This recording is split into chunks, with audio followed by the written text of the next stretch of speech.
रसूल पाक अलैहिस्सलाम की बारगाह में हाजिर हो के एक शख्स ने कहा था हुजूर दिल बड़ा डाढ़ा हो गया, और सहाबा महसूस करते थे, सहाबा इस बीमारी को समझते थे, या रसूलल्लाह दिल सख्त हो गया, क्या करूं?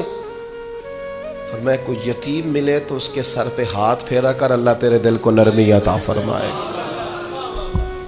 यतीमों के सरों पे हाथ रखा कर, कल्ब नर्म होगा, दिल नर्म हो।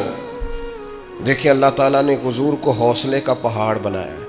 नबी पाक अलैहिस्सलाम फरमाते हैं सबसे ज्यादा मुश्किलात मुझ पे आई, लेकिन जो रिक्कत थी ना हुजूर की तबीयत में, जो नरमी थी, वो इतनी अनोखी थी। हजरत ज़ैद बिन हारिसा रदी अल्लाह ताला अन्हु शहीद हो गए जंग मौता में।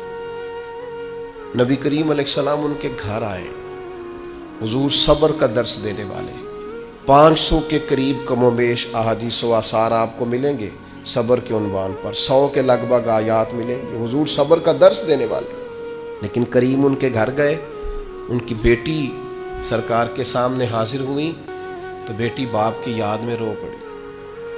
हज़रत साद बिन उबादा कहते मैं भी हाजिर था, बेटी रोई तो हुजूर भी रो पड़ी। मैंने अर्ज़ की हुजूर आप भी रोते हैं, ये आंसू आपके भी निकल आए? हुजूर फरमाने लगे ये एक मोहब्बत करने वाले के लिए इज़हार मोहब्बत है। ये जो आंसुओं का निकल आना, ये जो दिल का न, बल्कि हज़रत साद इब्न उबादा एक दफ़ा बीमार हो गए थे, तो नबी करीम उनको बीमारी में देखने गए तो उनको बीमार देख के हुजूर रो पड़े। यार ये हालत हो गई है इसकी।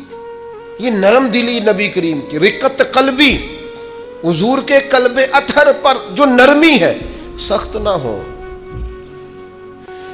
ढाडी जिंदगी ना गुजारो।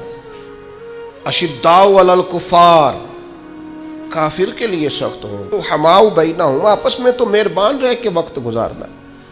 अपने अपने दिल से पूछो, बड़े टेस्ट कराते हो, बड़ी इको कराते हो और बड़े कुछ कराते फिरते हो, कभी कभी ये भी देखा करो डाढ़ा कितना हो गया है, माफ क्यों नहीं करता, इसे प्यार क्यों नहीं आता, इसे रोना क्यों नहीं आता, इसमें दर्द क्यों नहीं पैदा होता।